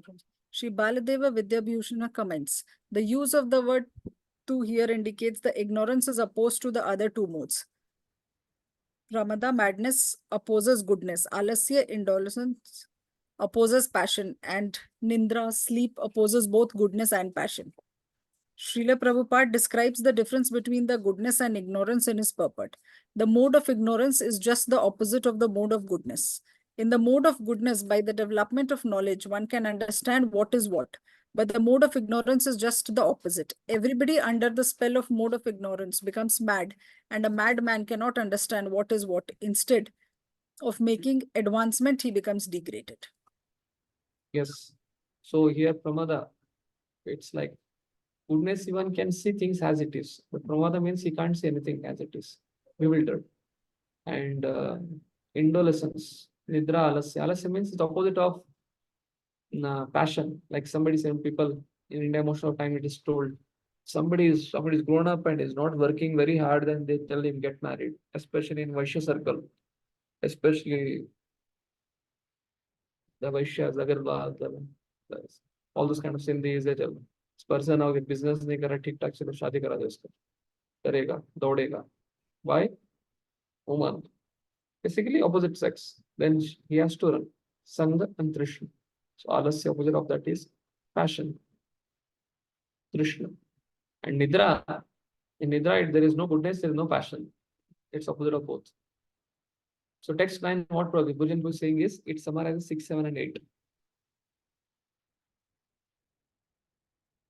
Sattvam sukhe sanjayati raja karmani bharata jnanam avritya tu tama pramade sanjayati uta.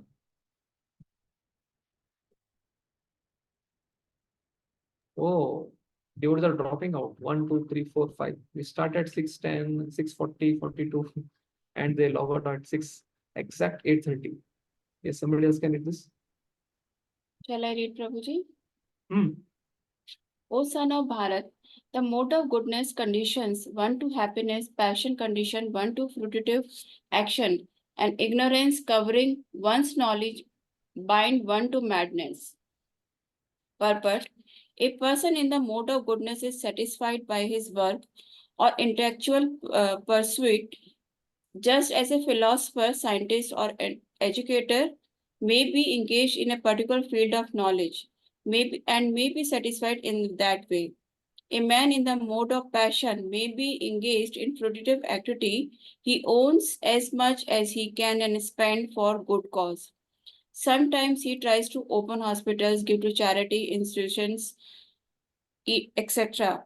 These are signs of one in the mode of passion, and the mode of ignorance covers knowledge. In the mode of ignorance, whatever one does, it good neither for him nor for anyone. Yes. Nice. Nice purport. Yes. Rajam tamascha vibhuya sattvam bhavati bharata rajasattvam tamaschaivam tamasattvam rajasata. They're competing. Yes. Somebody else can read this one. Hare Krishna Prabhu. Sometimes the mode of goodness becomes prominent, defeating the mode of passion and ignorance. O son of Bharata. Sometimes the mode of passion defeats goodness and ignorance. And at other times, ignorance defeats goodness and passion. In this way, there is always competition for supremacy. Perfect. When the mode of passion is prominent, the mode of goodness and ignorance are defeated. When the mode of goodness is prominent, passion and ignorance are defeated. And when the mode of ignorance is prominent, passion and goodness are defeated. This competition is always going on. Therefore, one who is actually intent on advancing in Krishna consciousness has to transcend these three modes. The prominence of some certain mode of nature is manifested in one dealings, in his activities, in eating, etc. All this will be explained in later chapters. But if one wants, he can develop by practice the mode of goodness and thus defeat the mode of ignorance and passion. One can similarly develop the mode of passion and defeat goodness and ignorance. Or one can develop the mode of ignorance and defeat goodness and passion. Although there are these three modes of material nature, if one is determined, he can be blessed by the mode of goodness, and by transcending the mode of goodness, he can situate in pure goodness, which is called the Vasudeva state. Vasudeva state is a state in which one can understand the science of God. By the manifestation of particular activities, it can be understood in what mode of nature one is situated. Surrender unto me. Yes, surrender unto me is a commentary by Burjan. Can read this after describing.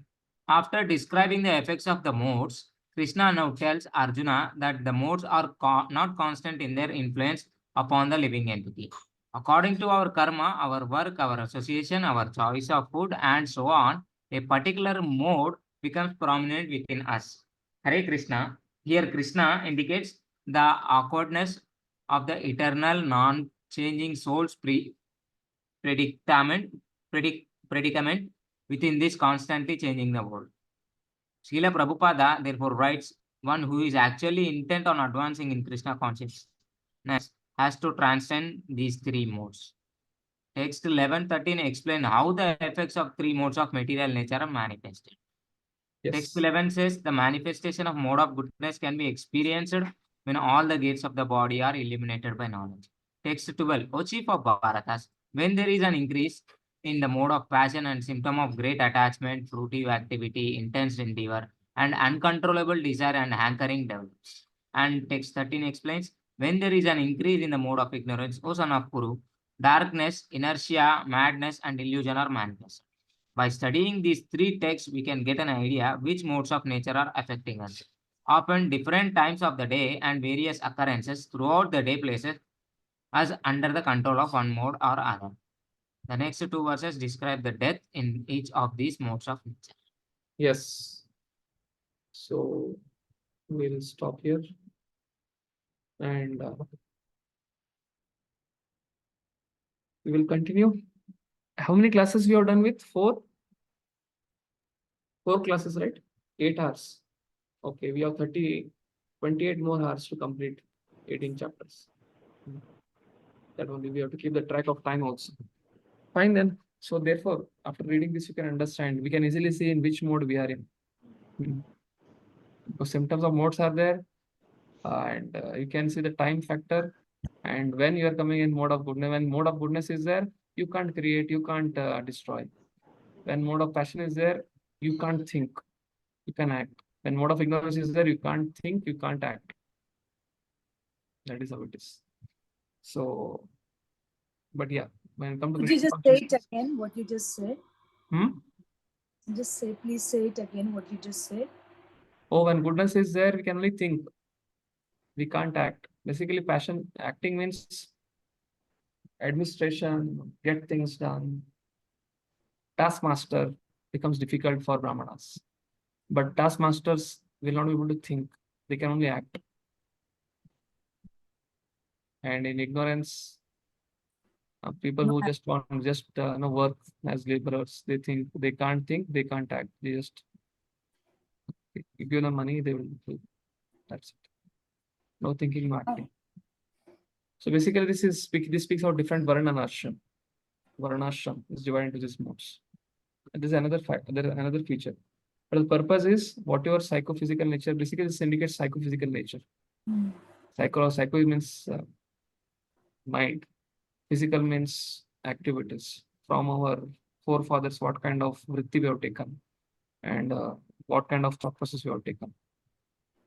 And by Diksha, it can be improved, because Diksha, birth, two births are there. One birth is by mother, father, another birth is by Guru. When Guru becomes the father, the Shastras become the mother, and the devotees become the relatives. That's second. Who becomes the father? Vedas Shastra. become the mother, Shastras become the mother. And Devotees become. Hmm? You said last word. What is that for? Devotee becomes Relatives. relatives. Okay. So, Prabhuji, if somebody is more in mode of goodness and has less of passion, so are you saying by Diksha it can be improved?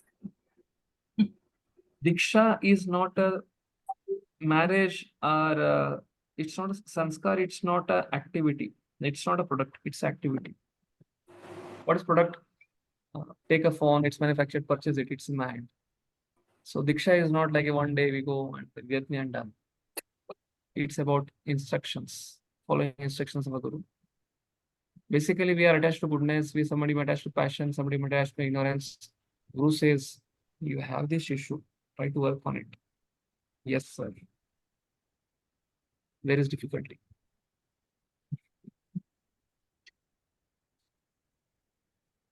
That is how it is. So pleasing Guru. Trying to please Guru. Diksha means trying to please Guru. You may not be initiated, but if you take up that process, that is what Prabhupada did. Eki Kurandana, Vyavasayatmika Buddhi, Eki Kurandana. Then please the Guru, he could go to America also, without affected by mobs. Staying in Bauri. What kind of place it was? And the place was drenched with urine and alcohol. They were drinking alcohol, they used to sleep, that alcohol will spill out. And after drinking alcohol, they will urinate, the mixture of both. That was a place of Bauri. That was stench where Prabhupada used to walk on. But he was in Vrindavan. Because Prabhupada says, 1 year, Prabhupada writes in his letter, I went to Bauri and I cooked, I used to do anything, nobody came, but still I was not alone, because I was always connected to my spiritual master. Diksha is about instruction.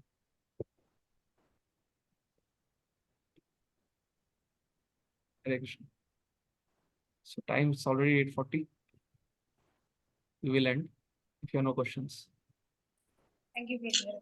Hare Krishna Prabhupada. Thank you, Krishna Prabhuji. Prabhuji, Dhanva Pranam. Thank you, Prabhuji. Hare Krishna. Dandavat Pranam.